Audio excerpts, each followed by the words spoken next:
Kepala Sekolah SMP Negeri 1 Kusanegara Bapak Anwar Rahman SPD beserta Dewan Guru SMP Negeri 1 Kusanegara yang berbahagia. Terima kasih sampai siang ini masih dapat berkumpul dalam kegiatan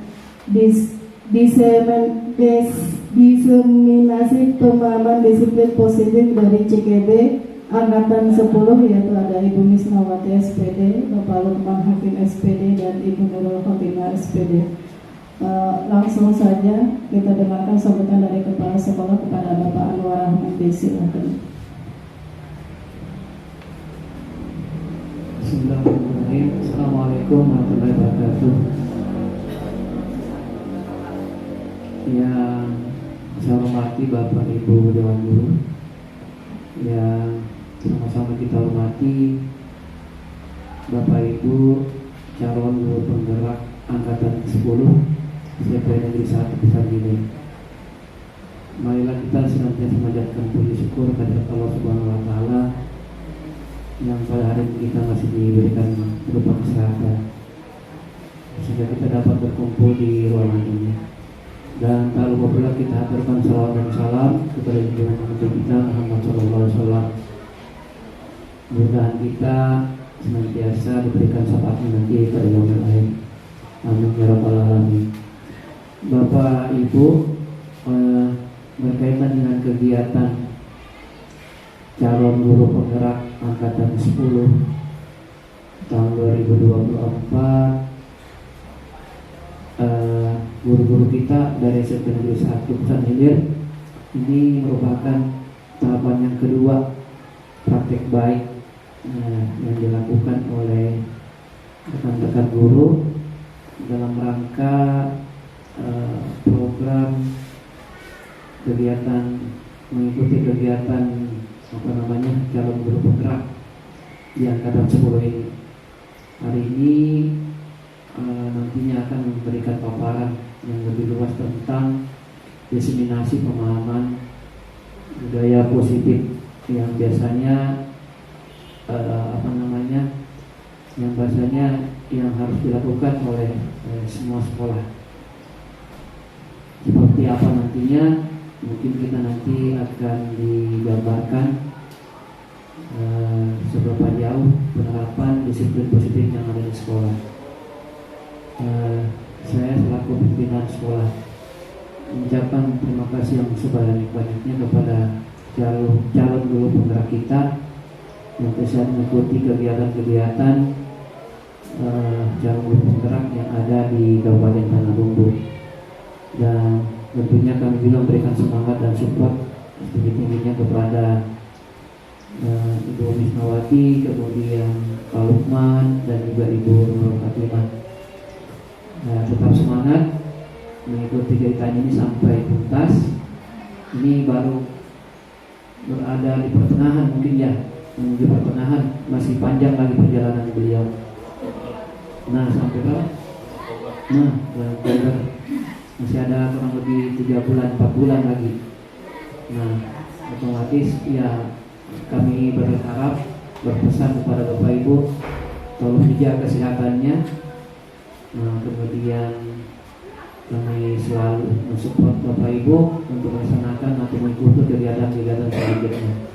Dan juga kami berharap juga semua Dewan Guru bisa memberikan support kepada beliau-beliau calon guru penggerak kita agar kegiatan yang telah dilaksanakan atau yang akan dilakukan nantinya bisa menjadikan mereka-mereka sukses di masa akan datang.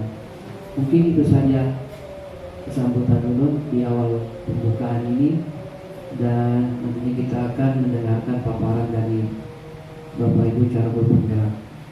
Kemudian mengakhiri bila terpedaya. Assalamualaikum warahmatullahi wabarakatuh.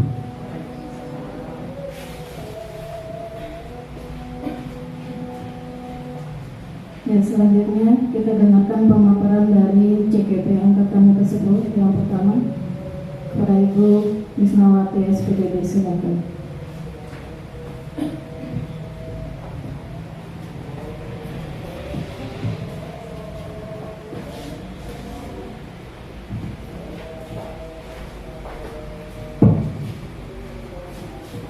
Assalamualaikum warahmatullahi wabarakatuh. Alhamdulillah, pada kesempatan ini kami memohon dan meminta waktu Bapak Ibu untuk berpartisipasi dalam kegiatan program pendidikan guru penggerak angkatan 10. Mohon izin Bapak. Sebelum dimulai, mungkin ada baiknya dulu kita tadi sudah terlalu lama kita menunggu waktu yang yang mau kita tunggu terlalu banyak. Mungkin kita breaking sebentar ya Ibu ya, biar tidak tegang. Cukup kita punya teman yang saling berpasangan. Nah, oke. Mungkin cukup memandang temannya aja, jadi membalikkan badan. Handang, sedikit balikan badan Ibu, ya. Ya, balikan badannya Ibu, dengan tulus Ibu, ikhlas.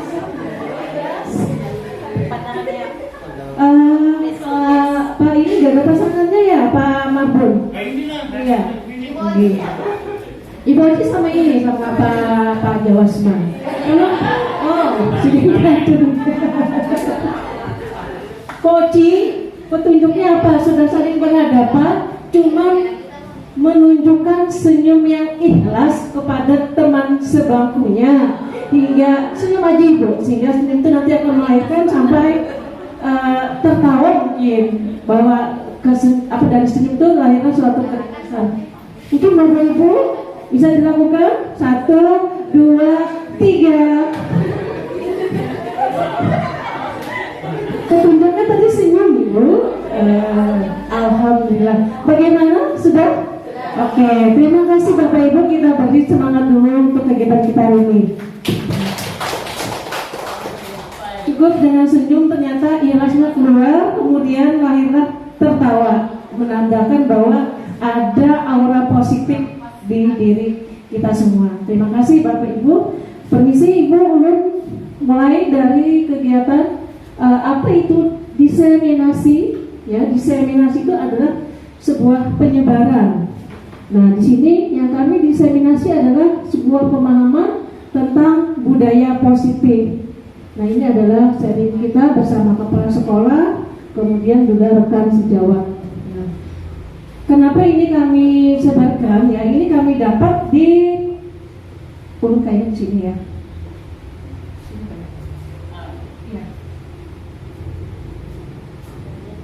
Kami mendapatkan materi ini pada modul 1.4. Ya, di mana ada capaian modul yang harus kami dapatkan, yaitu memahami konsep pendidikan menurut Ki Hajar Dewantara yang dihubungkan dengan konsep budaya dan lingkungan positif di sekolah yang berpihak pada murid. Kemudian melakukan evaluasi dan refleksi tentang praktik disiplin dalam pendidikan Indonesia secara umum untuk mendapatkan pemahaman baru mengenai konsep disiplin positif untuk menciptakan murid dengan profil pelajar Pancasila. Kemudian memahami peran sebagai guru untuk membangun budaya positif dengan menerapkan konsep disiplin positif dalam berinteraksi dengan murid. Inilah capaian modul. Nah, di sini ada pertanyaan pemantik Bapak Ibu sebelum kita mulai dengan diseminasi kita. Apakah Bapak Ibu setuju dengan pernyataan di bawah ini? Yang pertama itu adalah hukuman dapat mendisiplinkan anak. Kemudian pernyataan kedua, memberi hukuman dengan hal positif seperti membaca atau membersihkan halaman sekolah dapat meningkatkan disiplin anak. Dan yang ketiga, memberi penghargaan dapat meningkatkan motivasi belajar anak. Kira-kira Bapak Ibu setuju nggak dengan pernyataan ini? Bahwa hukuman itu dapat mendisiplinkan anak. Mungkin ada yang ingin menyampaikan, Ibu Nurul, mikrofon, atau ada yang ingin berpendapat. Setujukah kalau hukuman itu dapat mendisiplinkan anak? harus menghukum anak selama ini? Nah, mungkin Ibu Sarah, Ibu Haji Sarah ya. Oke, terima kasih. Assalamualaikum warahmatullahi wabarakatuh. Waalaikumsalam. Hukuman itu bisa dilakukan asal hukuman itu sifatnya itu membuat anak menjadi bertambah disiplinnya. Misalnya aja kita menghukum anak dengan disuruh menulis misalnya. Tapi menulis atau merangkum pelajaran kan bisa sebagai hukuman. Oke, jadi Ibu Siti Sarah setuju bahwa hukuman itu dapat mendisiplinkan anak ya. Terima kasih Ibu Sarah. Aplaus dulu buat Ibu Siti Sarah. Terima kasih. Jadi tadi bahwa hukuman dapat mendisiplinkan anak. Apakah ada yang tidak setuju? Ada yang setuju, ada yang tidak setuju? Atau setuju semua? Setuju? Ibu Leli setuju? Setuju. Ibu Sia setuju juga. Kemudian Pak Hasan setuju apa enggak? Oh enggak. Oke, kita berikan mikrofon kepada Pak Marbun. Iya. Tadi yang hidup ada. Oh Pak Hasan. Oke, Pak Hasan. Maaf.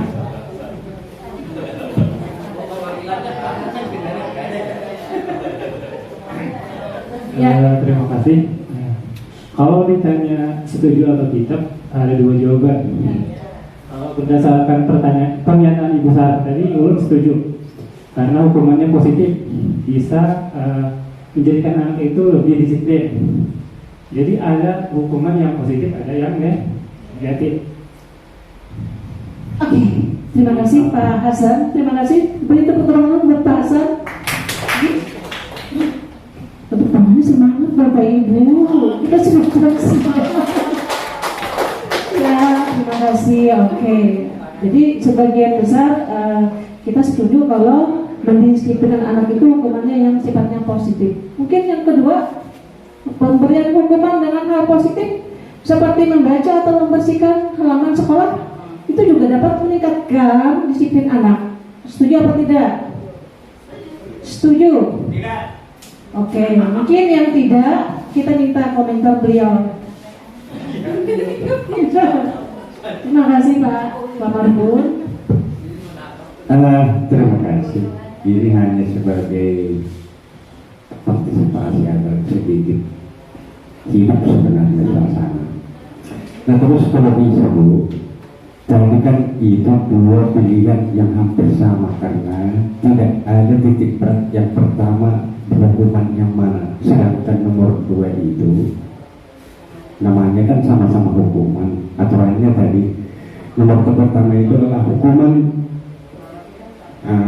siksa badan dapat menjadikan anak, contohnya berarti pukul memukul, ya kan? Jadi ada perbanding bahwa hukuman yang diterapkan di situ satu sifatnya adalah mendidik, sedangkan satu sifatnya adalah mendisiplinkan secara tegas. Nah jadi khusus untuk nomor 2 menurut saya itu melihat orangnya juga. Nah karena terkadang kalau kami orang-orang yang serius oleh karena alasan sesuatu yang tidak bisa dihindari dihukum akan menciptakan kejenuhan dan kebencian terhadap suasana yang akan terjadi. Contohnya kayak gini Bu, orangnya rajin, pada suatu saat dia terjadi pelanggaran yang terpaksa oleh karena situasi kondisi, sehingga pas dia pelanggaran itu ketahuan. Nah, jadi dia dihukum walaupun contohnya sifatnya positif itu, tapi karena mereka itu perbuatannya yang tidak disengaja akan menciptakan problema hidup di dalamnya dan semangat belajar pasti berkurang. Kenapa aku rajin jadi benci pasti kayak gitu. Terima kasih. Jadi yang bagusnya ya sudah dibiarkan aja, namanya kita belajar merdeka, beri kebebasan mereka untuk berbuat sesuatu. Nah itu pendapat dari saya. Oke, terima kasih Pak Marbun, luar biasa dan apresiasi yang sangat menarik. Terima kasih Bapak Ibu. Jadi intinya bahwa pemberian hukuman dengan hal positif itu adalah sesuatu yang bisa kita percayai atau kita setuju. Lalu kalau kita memberikan penghargaan, Bapak Ibu, apakah dapat meningkatkan motivasi belajar? Mungkin ada yang ingin menyampaikan? Penghargaan itu banyak, Bapak. Lewat bisa dalam bentuk kita memberikan sesuatu pujian gitu, Pak. Yang contoh simpel aja di kelas, anaknya yang oh kamu rajin sekali misalkan, bagus, hari ini kamu mendapatkan nilai yang baik gitu. Mungkin ada yang mau menyampaikan, Bapak Ibu? Apakah Ibu Haji ada?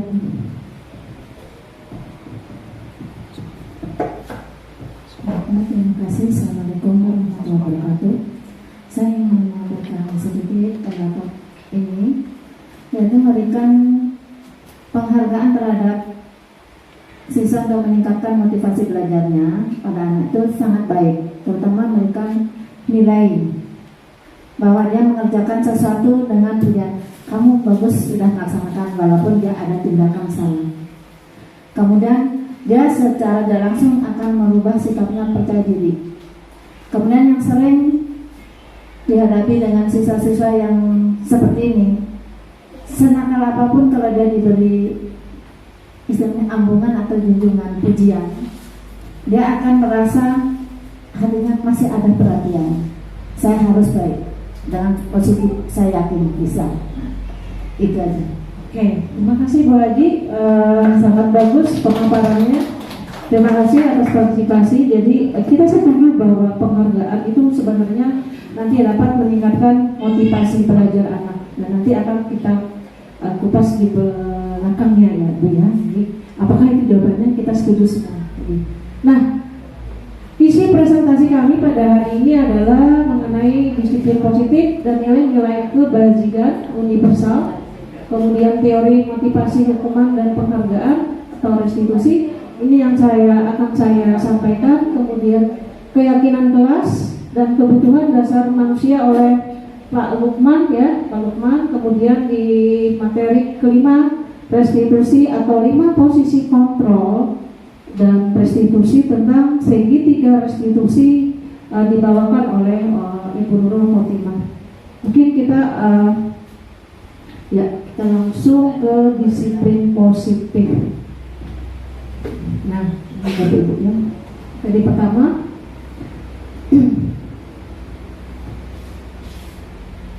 perubahan paradigma ya. Ini diumpamakan sebagai kegiatan kepalang tangan ya. Anda adalah A. Anda adalah A. Tugas Anda adalah mengepalkan salah satu tangan Anda. Mungkin kita sambil berkegiatan ini. Coba Anda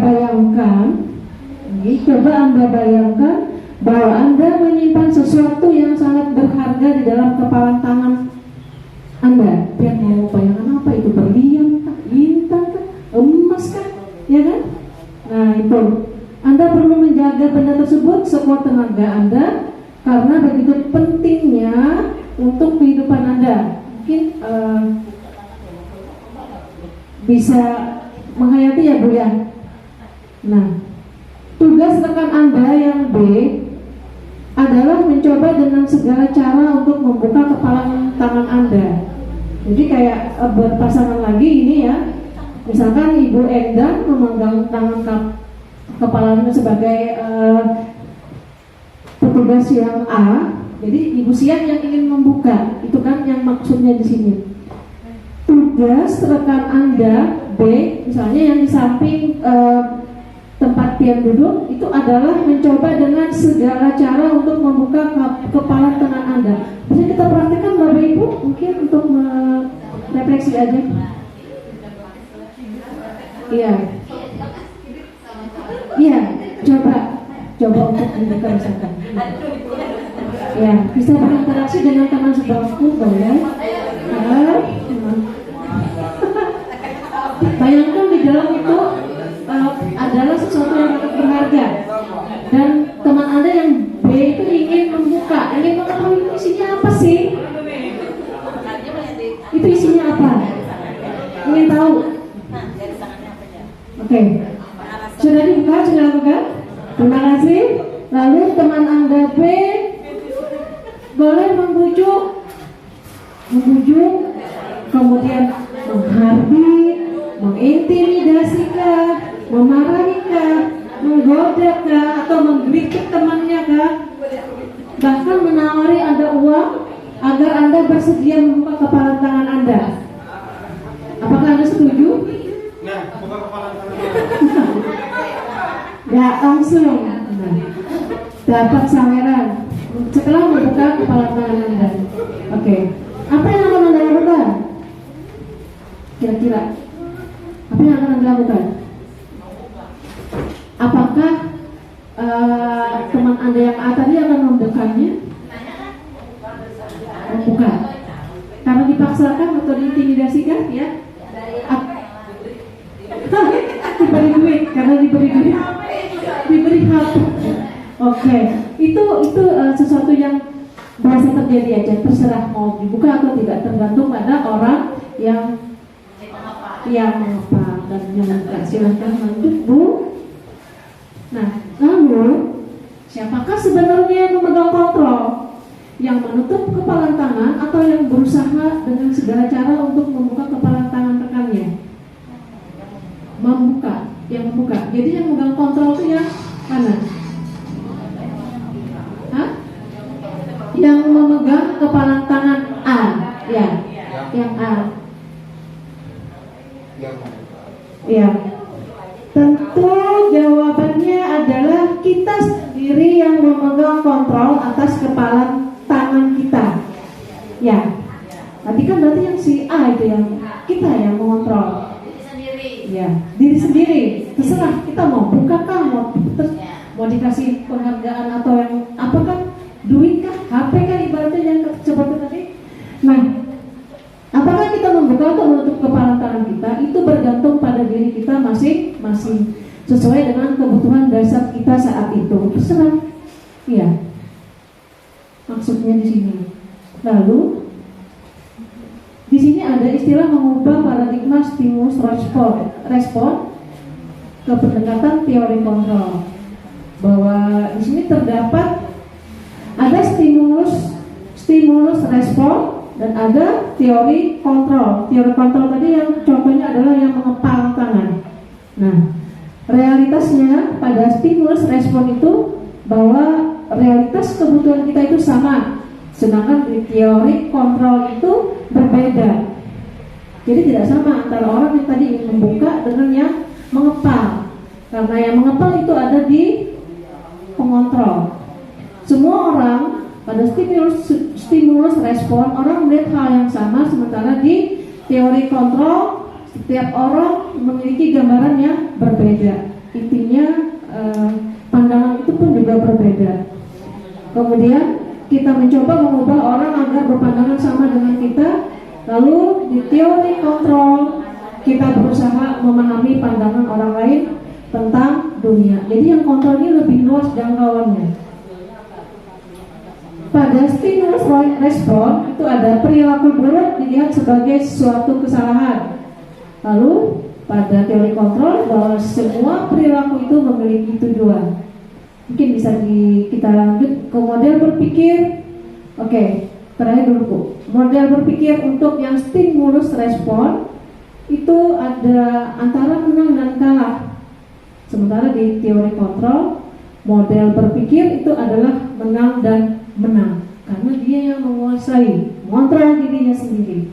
Ya, lanjut Bu. Nah, lalu apa itu makna disiplin? Kita tahu bahwa Bapak pendidikan kita itu Ki Hajar Dewantara menyatakan bahwa di mana ada kemerdekaan, disitulah harus ada disiplin yang kuat. Nah, kita harus merdeka, berarti itu di situ ada disiplin yang kuat. Tadi tersirat sedikit dengan apa yang disampaikan oleh Pak Mahfud, biarlah mereka merdeka, nanti dia akan disiplin. Nah, ada kaitannya dengan yang dinyatakan oleh Bapak Ki Hajar Dewantara. Sesungguhnya disiplin itu bersifat self disiplin, yaitu kita sendiri yang mewajibkan kita dengan sekeras-kerasnya, tetapi itu sama saja, sebab jika tidak cakap melakukan self disiplin, maksudnya disiplin dari diri sendiri. Wajiblah penguasa lain mendisiplinkan diri kita. Dan peraturan kemudian demikian itulah harus ada di dalam suasana yang merdeka. Nah, ini adalah pemikiran Ki Hajar Dewantara tentang konsepsi keteladanan. Pada bukunya Sikap Merdeka, itu cetakan kelima tahun 2013 halaman 470. Kita mengutip ini, pemahaman ini berarti kita harus mengantumkan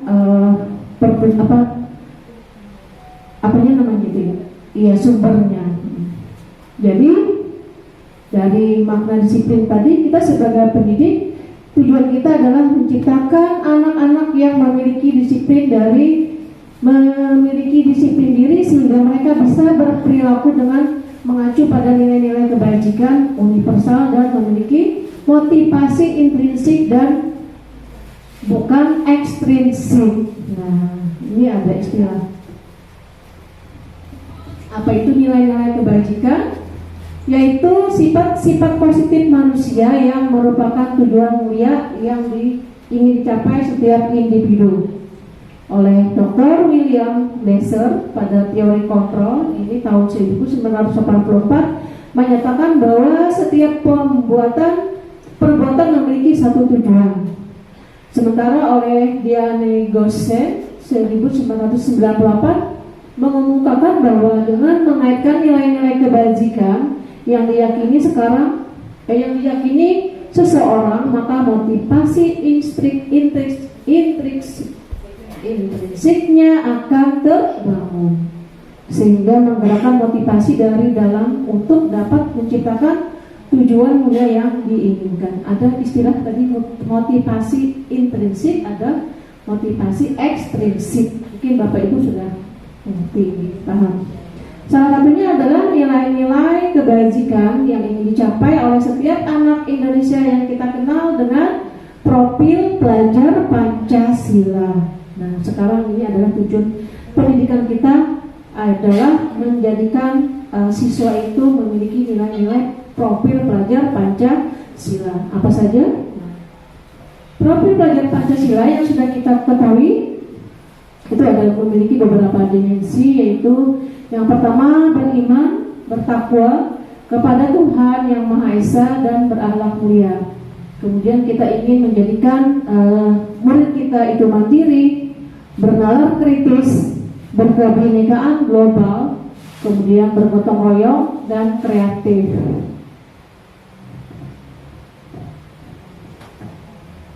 Mungkin ada yang ingin disampaikan? Apa kita lanjut aja ya, teman? Tadi ya, mungkin. Selanjutnya adalah teori motivasi, ada hukuman dan penghargaan, kemudian ada restitusi dari kita. Nah, teori motivasi perilaku manusia. Sebagai seorang guru, saat Anda mengajar di kelas, tepat waktu, motivasi apakah yang mendasari tindakan Anda?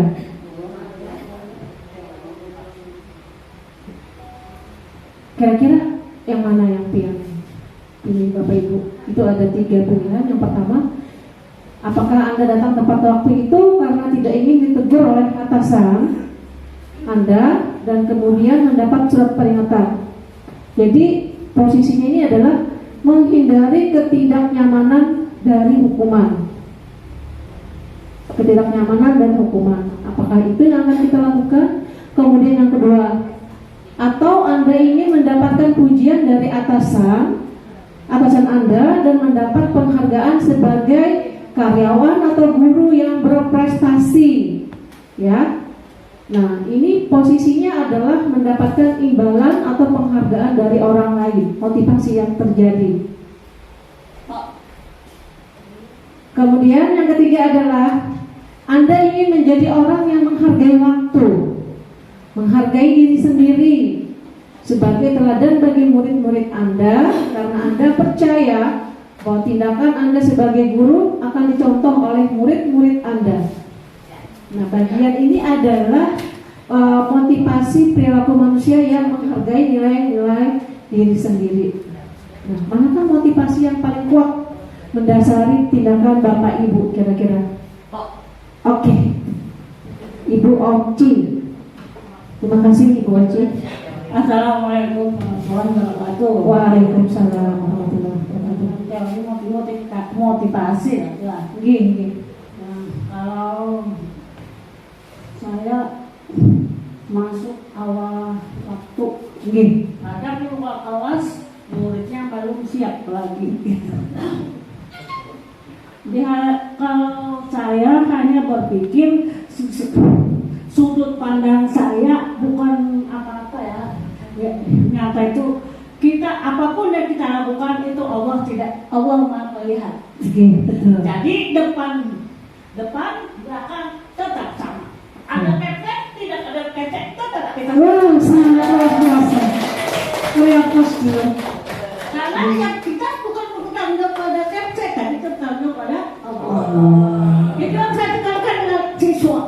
Belajarlah dari sekarang. Kamu masih gini awal waktu, ya jangan di depan lain di belakang lain. Pas ada gurunya lagi. Jadi kuncinya motivasi itu bukan penghargaan manusia, ya, bukan karena, tetapi Allah semua dipertanggung. Terima kasih, semangat yang luar biasa Ibu Oci, bahwa sebenarnya tidak ada capsek ataupun ada capsek, kita terus mendisiplinkan diri kita. Dan yang mungkin yang lebih kita memposisikan bahwa posisi kita ada di nomor berapa? Nomor 3. Itulah yang harus kita miliki sebagai seorang pendidik. Tidak ada capsek, ada capsek. Kita tetap bertanggung jawab. Kemudian karena di hadapan Tuhan yang Maha Kuasa juga akan dipertanggungjawabkan. Oke, luar biasa. Teori motivasi perilaku manusia. Nah, itu gambaran bahwa tadi adalah perilakunya yang seperti apa. Yang pertama adalah untuk menghindari ketidaknyamanan, hukuman, ya. Apa yang akan terjadi apabila saya tidak melakukannya? Itu adalah posisi yang kurang menyenangkan, karena motivasinya itu berasal dari eksternal, tidak datang dari dalam diri sendiri, ya. Karena ingin menghindari hukuman, tidak mau tadi dipanggil sama kepala sekolah, makanya harus termotivasi, harus berangkat pagi. Ya, itu adalah gambaran yang merupakan motivasi yang berasal dari eksternal. Yang kedua, untuk mendapatkan imbalan dari orang lain atau institusi. Apa yang akan saya dapatkan apabila saya melakukan? Nah, sebagai guru, kita tidak pernah pamrih, ya kan? Bahwa kita tidak ingin diberikan penghargaan, misalkan karena kita ini datang tepat waktu. Karena tadi kita kan temanya adalah datang tepat waktu. Itu pun juga merupakan motivasi eksternal atau ekstrinsik istilahnya juga. Nah, untuk menghargai diri sendiri, saya akan menjadi orang yang seperti apa bila saya melakukannya. Inilah yang dinamakan motivasi internal, yang merupakan tujuan daripada disiplin positif. Jadi mulai sekarang kita bersikap, berperilaku bahwa kita memiliki motivasi bahwa yang paling tepat itu kita posisikan diri kita di nomor yang ketiga, karena kita tidak ingin mengharapkan penghargaan atau menghindari hukuman atau ketidaknyamanan, sesuai yang disampaikan tadi oleh Ibu Oci. Nah, inilah motivasi internal yang akan kita capai pada tujuan disiplin positif. Nah, gitu. Tujuan dari disiplin positif itu adalah sebenarnya menanamkan motivasi pada murid-murid kita, yaitu untuk menjadi orang yang mereka inginkan dan menghargai diri sendiri dengan nilai-nilai yang mereka percaya. Inilah makna dari disiplin positif. Lalu tadi di awal juga kita sudah berbicara tentang adanya hukuman, ya. Hukuman adalah suatu tindakan yang diberikan kepada seseorang atas pelanggaran yang dilakukan. Pendekatan hukuman berfokus pada sanksi negatif yang dapat menyakiti murid, bahkan dapat membuatnya trauma atau cedera. Contohnya adalah hukuman fisik. Bahwa sebenarnya kita tidak diperkenankan memiliki mengambil sikap yang seperti ini, ya, karena kita sudah berbeda zaman dengan zaman pendidikan dahulu, ya. Kalau dulu memang kita, ulun juga merasakan bahwa ulun pernah dipukul karena perbuatan kita yang salah. Nah, sekarang kita menyikapinya sudah tidak boleh seperti itu. Selain kita juga nanti akan dikenakan pasal undang-undang tentang anak, ya. Nah, itulah yang menyebabkan sebenarnya contoh hukuman fisik itu tidak baik diterapkan. Konsekuensi adalah pertanggungjawaban yang dibebankan kepada seseorang atas pelanggaran dari aturan yang telah disepakati bersama. Konsekuensi, contohnya aja kita yang sudah pernah melakukan kesepakatan kelas, misalkan ambil contoh. Di situ tertera kesepakatan kelas, misalkan membuang sampah, menjaga kebersihan di kelas. Nah, itu berarti kita harus terapkan, dan itu adalah merupakan suatu kesepakatan. Nah, itu merupakan konsekuensi yang di dalamnya harus kita bimbing anak untuk bisa bertanggung jawab, ya. Kemudian dengan menerapkan metode pendisiplinan ini, siswa akan dibuat tidak nyaman untuk jangka waktu tertentu. Contohnya jika siswa tidak mengerjakan tugas, maka ia akan berdiri di depan kelas. Masih adakah yang menerapkan seperti ini, Bapak Ibu? Masih. Bahkan konsekuensi atas tindakan sesuatu kadang kita jatuh ke hukuman fisik, menjemur anak, ya Bapak Ibu, misalkan itu kan, itu sebenarnya kita tidak baik menerapkan di sekolah karena kita ingin disiplin positif. Itu di dalam sebenarnya tidak ada tujuan yang seperti itu. Kemudian di sini ada tentang restitusi. Bapak Ibu mungkin pernah mendengar apa itu restitusi? Mungkin ada yang ingin menyampaikan. Bapak Ibu ada yang mendengar restitusi pernah? Sebelumnya? Mungkin pas belajar disiplin positif di PNM ada kaitannya kemarin. Nah, tentang restitusi belum ya Bu ya? Belum, istilahnya ini baru, padahal ini sudah ada di Merdeka Belajar di modul-modul. Nah, restitusi itu berfokus pada pemulihan dan tanggung jawab siswa dalam memperbaiki situasi. Dengan menerapkan metode ini, siswa dituntut untuk memperbaiki kesalahan mereka agar bisa kembali ke kelompoknya dengan karakter yang lebih baik. Sebenarnya Bapak Ibu, kita juga sudah melakukan restitusi, ya. Ketika anak itu ada kesalahan, sesuatu yang janggal, kita panggil, kita tanyakan, kita panggil, kenapa melakukan ini, apa tujuannya, kemudian kesalahan ini baik apa tidak. Itu sebenarnya adalah proses dari restitusi, ya Ibu. Hanya saja kita perlu melakukan beberapa tindakan proses dalam restitusi. Nanti akan disampaikan oleh Ibu Nurul lebih dalam.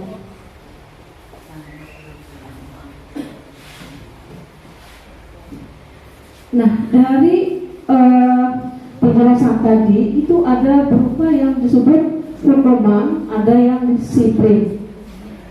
Hukuman itu tergolong ke dalam identitas yang gagal. Termasuk kita Bapak Ibu, kita yang berhukuman, kita juga sebenarnya termasuk ke dalam identitas yang gagal. Kemudian apa itu identitas sukses? Yaitu disiplin. Kita menanamkan disiplin, tetapi di dalamnya juga ada dua aspek, yaitu konsekuensi dan restitusi. Nah, ini mungkin mungkin saya sampaikan satu atau dua aja karena banyak sekali. Misalnya pada hukuman gagal, identitas gagal itu sesuatu yang menyakitkan harus terjadi. Misalkan aja kita mendirikan siswa di kelas, itu kan salah satu hukuman Bapak Ibu ya. Nah, konsekuensi sesuatu itu harus terjadi. Karena apa? Karena sudah melakukan sesuatu yang dianggap salah oleh guru. Restitusi, kalau dalam restitusi itu restitusi merupakan pilihan. Yaitu tadi kita sebenarnya tidak perlu menghukum anak di depan, tapi kita panggil ketika melihat anak itu berperilaku yang tidak menyenangkan bagi lingkungannya. Lanjut aja. Nah, Bapak Ibu, dari pemaparan tadi mungkin ini ada kaitannya, apakah tindakan kita ini termasuk ke dalam tindakan yang berupa hukuman atau konsekuensi. Nah, contoh yang pertama Bapak Ibu bisa berpendapat masing-masing ya, bahwa mencatat 100 kali di dalam buku. Iya, Bapak Ibu belum selesai sudah menjawab hukuman. Oke. Setuju hukuman? Setuju. Mencatat karena dia terlambat ke sekolah, hukuman. Kemudian lari mengelilingi lapangan basket 2 kali karena terlambat hadir di sekolah, termasuk hukuman. Murid diminta untuk push up 15 kali, ini kaitannya dengan guru olahraga, karena tidak menggunakan masker ke sekolah. Apa itu? Masih hukuman? Bagaimana? Bu Eli? Hukuman? mau ditanya pas minggu. Ini masih setuju dengan hukuman kah atau konsekuensi? Hukuman ya, berarti ini kebanyakan hukuman ya. Iya. Menggantikan kertas tugas teman yang telah dicoret-coret, konsekuensi. Nah, membersihkan tumpahan air di meja tulis karena tersenggol pada saat belajar. Membersihkan. Bapak Ibu luar biasa. Ya. Entah itu nanti benar atau ya, nanti kita lihat. Murid disuruh untuk tidak mengenakan sepatu seharian di sekolah. Pernahkah kita menerapkan ini Bapak Ibu? Karena tidak mengenakan sepatu hitam. Pernah nggak? Ya, itu kira-kira apa itu? Konsekuensi. Ibu Haji konsekuensi. Ibu Haji nggak boleh hukuman. Ibu Haji Haidah setujunya adalah itu hukuman. Ibu Nurul Fatimah konsekuensi ya, soalnya nyari Bu nih.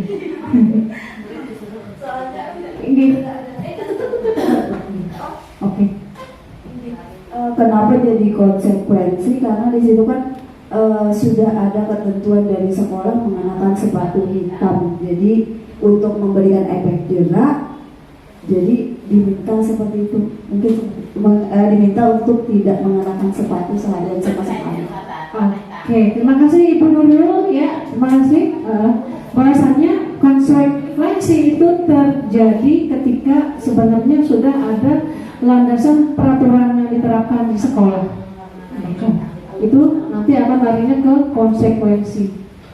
Bagaimana kalau lari mengelilingi lapangan basket 2 kali karena terlambat 10 menit untuk pelajaran PJOK? Konsekuensi. Terlambat 10 menit kan? Karena dia terlambat. Misalnya dia baru datang di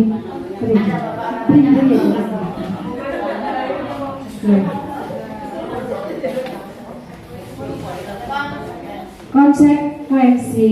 Oke, bagaimana Ibu? Oke, kita lihat. Nah, benar kan yang kita sebut tadi? Hukuman. Nomor 3 juga hukuman.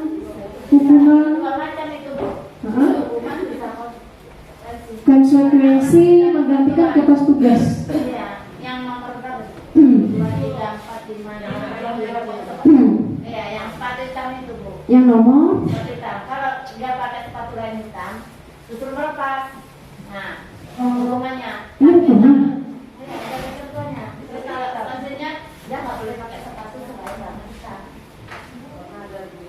Ada dua macam itu versinya. Oke, nanti kita tambahkan Bapak Ibu. Jawabannya itu Sementara kita mendapatkan jawaban juga yang seperti ini kemarin ketika kita di pendidikan bahwa saya juga setuju bahwa konsekuensi itu mendasari karena adanya aturan yang dibuat oleh sekolah ini. Dan kenapa pada saat pelajaran PJOK itu bukan hukuman dia terlambat, karena kan sudah ditentukan jam 8.30 masuk, kalau dia terlambat berarti ada konsekuensi, tanpa dihukum pun sudah harus dilakukan. Oke Bapak Ibu, terima kasih atas sharingnya. Selanjutnya dulu. Oke.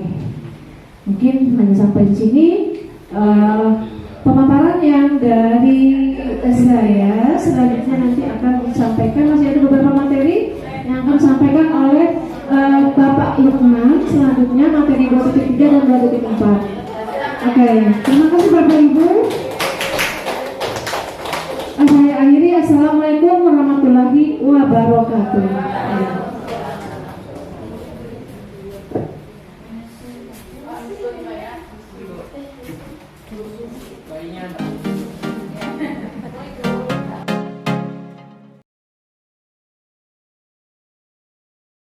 Assalamualaikum warahmatullahi wabarakatuh.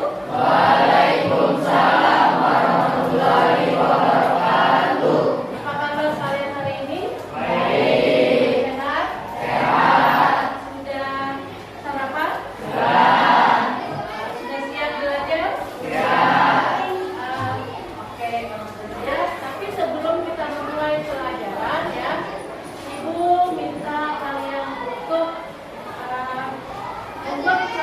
membuat suatu keyakinan ya, suatu keyakinan jelas nanti akan kita buat.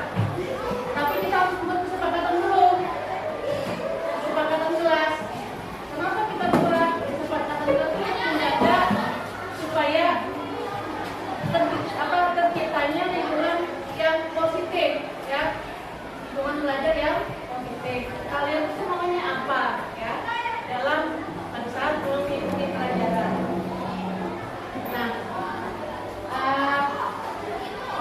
Ibu rasa kenapa itu kita ciptakan, kita buat? Perlu apa enggak? Mungkin ada satu orang, kenapa jadi dibutuhkan kita buat kesepakatan? Kayak apa? Apa? Ya? Suaranya dinyanyiin. Apa dulu? Agar murid lebih disiplin. Agar murid lebih disiplin. Salah satunya benar ya. Nanti disiplin itu adalah salah satu nilai-nilai kebajikan ya, nilai-nilai kebajikan. Nah kalau begitu Ibu minta kalian menuliskan, coba bukan menuliskan kira-kira kesepakatan kelas kita yang akan kita buat apa? Silakan dibuat satu orang satu ya, ini dibagikan. Tolong dibantu nak, bagikan teman-temannya.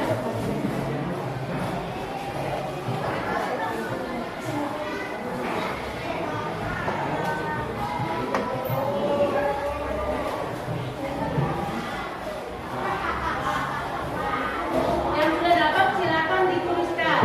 Kira-kira kesepakatan kelas yang ingin kita buat sebelum pembelajaran apa? Ya, sudah ada di pikiran dulu ya? Enggak? Oke. Kalau bisa jangan terlalu banyak kalimat yang nilai negatif. Satu orang satu silakan tulis. Nanti kalau sudah silakan ditempel. Kalau bisa rasanya agak jelas ya, jangan terlalu kecil. Itu sudah berikan yang besar.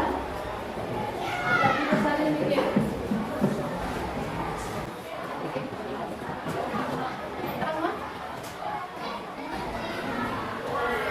Jangan terlalu berpikir itu maunya apa pada saat belajar.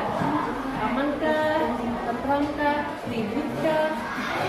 Nah, yang kita inginkan supaya tercipta lingkungan yang positif.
Apa nilai kebaikannya? Apa? Tapi Pak, imanan dia kan stok takwaan.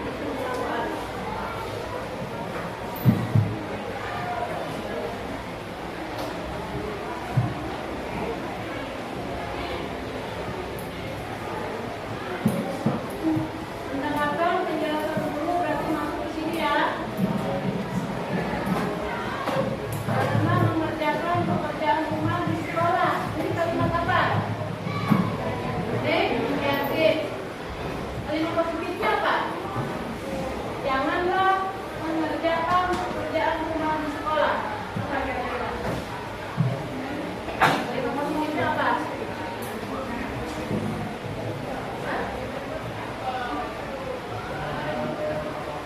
Mengerjakan PR tepat itu masuk kemana itu? Hah? Kalau berkaitan dengan tepat waktu nilai kebaikan apa? Disiplin, kedisiplinan. Berarti ada beberapa yang berkaitan dengan nilai kebaikan yang sudah dia tulis. Jadi kedisiplinan masuk kelas tepat waktu. Disiplin. Oke. Oh, ya. Hadir tepat waktu sudah masuk. Kedisiplinan. Kalau disiplin dalam belajar jelasnya memakai seragam yang rapi dan sopan. Masuk ke disiplin ya. Kalau kamu nggak pakai bajunya masuk berarti kamu tidak disiplin. Memakai seragam dan atribut yang ditentukan itu berarti mengikuti kedisiplinan. Penampilan baik, rapi dan sopan juga masuk nilai kedisiplinan. Mematuhi piket kelas. Masuk apa namanya? Mematuhi tiket kelas. Kira-kira apa? Masuk kebersihan. Oke, boleh masuk kebersihan. Memakai topi di kelas pada saat melepas topi. Masuk apa? Di kelas ini tidak boleh pakai topi kan? Ya. Kamu sudah tahu kan? Tapi kenapa yang cowok-cowok ini pasti ada yang pakai topi pada saat pembelajaran langsung? Kira-kira itu masuk nilai apa? Hah? Kata film apa? Kedisiplinan. Disiplin. Anissa izin keluar kelas. Apa kan? Tetap? Oke, sudah belajar semua sepertinya ya. Yang berdua silakan duduk. Terima kasih.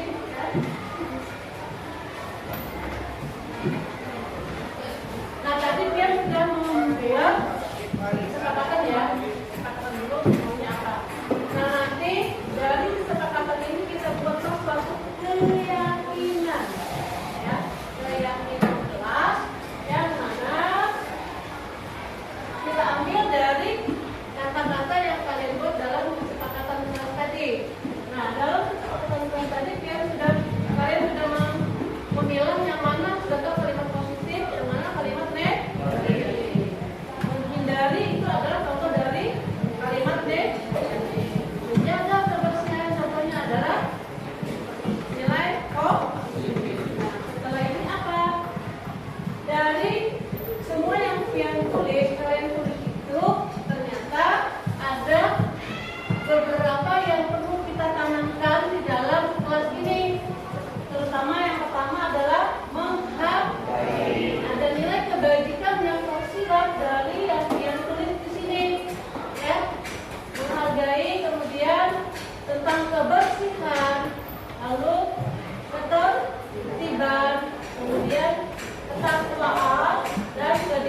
Negatif. Supaya apa? Terciptanya lingkungan belajar yang positif. Kalian kan ingin belajar itu jadi aman, tidak ada gangguan, ya kan? Kemudian tidak ada keributan. Itulah yang ingin diinginkan dalam pembelajaran, ya, supaya kalian bisa termotivasi, kalian bisa terinspirasi, kalian bisa mengerjakan tugas dengan baik, ya, bisa fokus belajar. Makanya kalau teman yang jahil di samping kamu lagi asik menulis, tidak kok? Kembali kita ke sini. Tolong ibu ya, tolong tempelkan ini nah.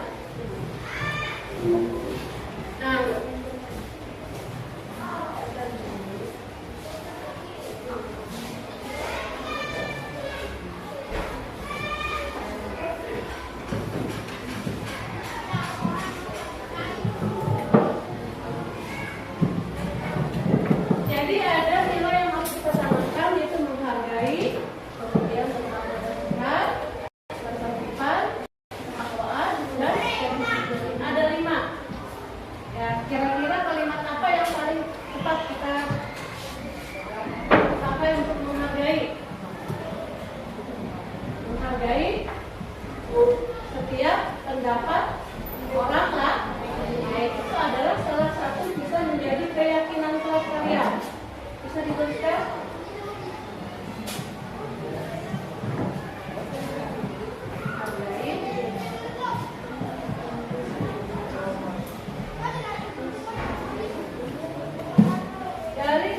Dari nilai kebajikan menghargai yang sudah kita bacakan tadi, kira-kira apa? Tentang menghargai tadi. Menghargai pendapat orang lah. Artinya di situ kalian tidak boleh mengejek, ya, tidak boleh bullying, tidak boleh. Bullying itu termasuk ke dalam menghargai. Jadi ada yang menekan bullying.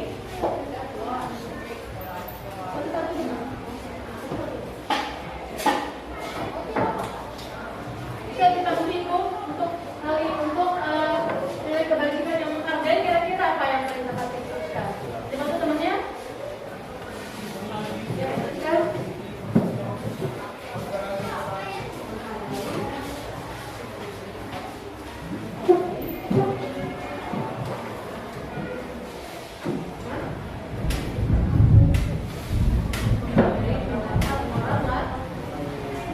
Atau menghargai orang lain sudah termasuk, bukan hanya pendapat.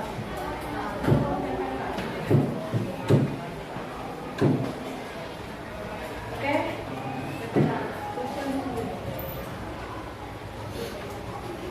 kira-kira ada lagi? Jadi yang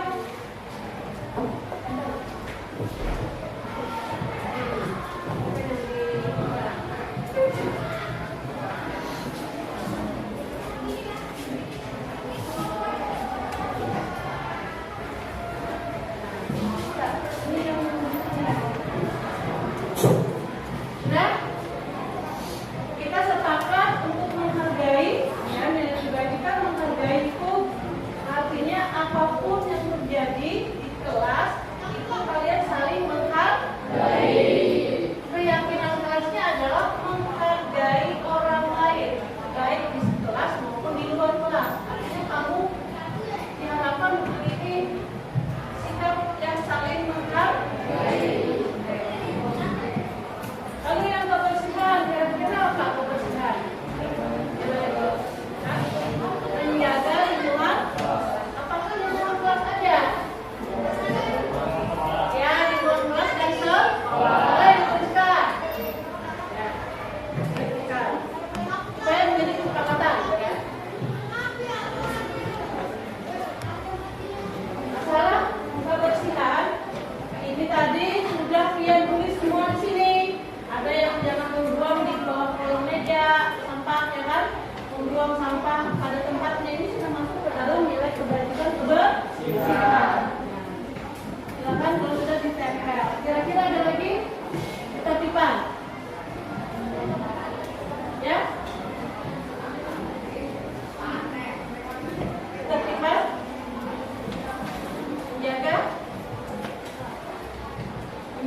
menghargai orang lain, menjaga lingkungan kelas dan sekolah, menjaga fasilitas kelas, berdoa sebelum dan sesudah belajar, hadir tepat waktu. Baik di kelas maupun di sekolah. Kalau di kelas kan dengan guru mata pelajaran. Kalau di kelas kan ketika kamu melintas di gerbang itu harus sanggupnya tepat waktu. Yang penting jangan telat. Kita beri waktu sejenak.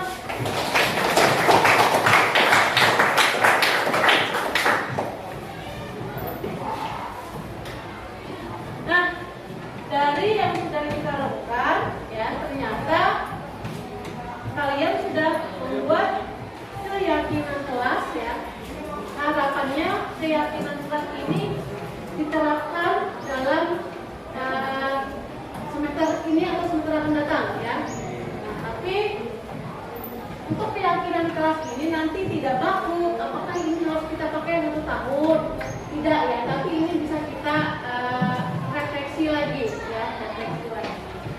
Diulang, menghargai orang lain. Ingat ya, berdoa sebelum dan sesudah belajar. Menjaga lingkungan kelas dan sekolah, hadir tepat waktu dan menjaga fasilitas. Dari mana ini? Ini berasal dari kesepakatan yang pian buat tadi. Kesepakatan, ya. Kesepakatan akan memberikan keyakinan ke yang didasarkan pada nilai-nilai kebaikan. Ada berapa 5, ya? Menghargai, kebersihan, ketertiban, ketakwaan, dan kedisiplinan. Kira-kira ada yang mau ditanyakan? Kira-kira ada yang mau ditanyakan?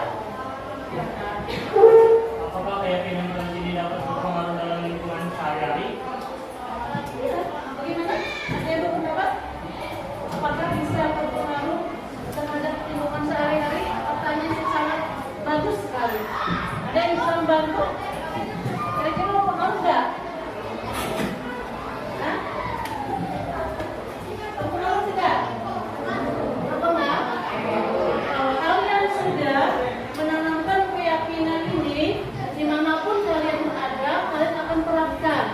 Ya, begitu kalian punya keyakinan kelas, sebisanya kalian juga melakukannya di rumah.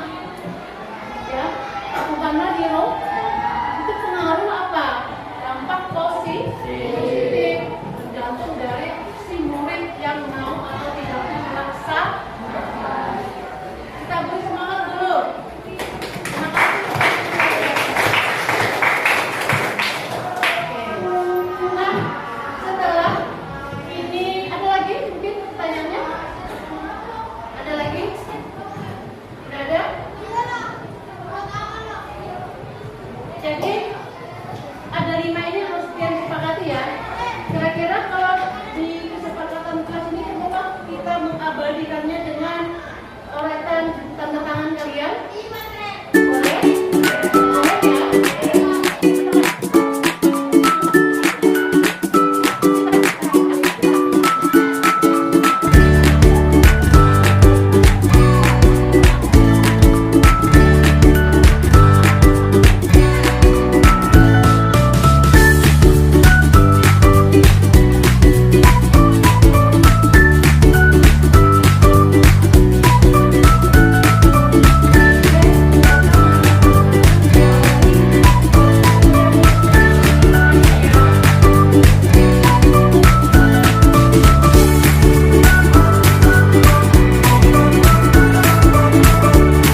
Gimana kabar kamu hari ini?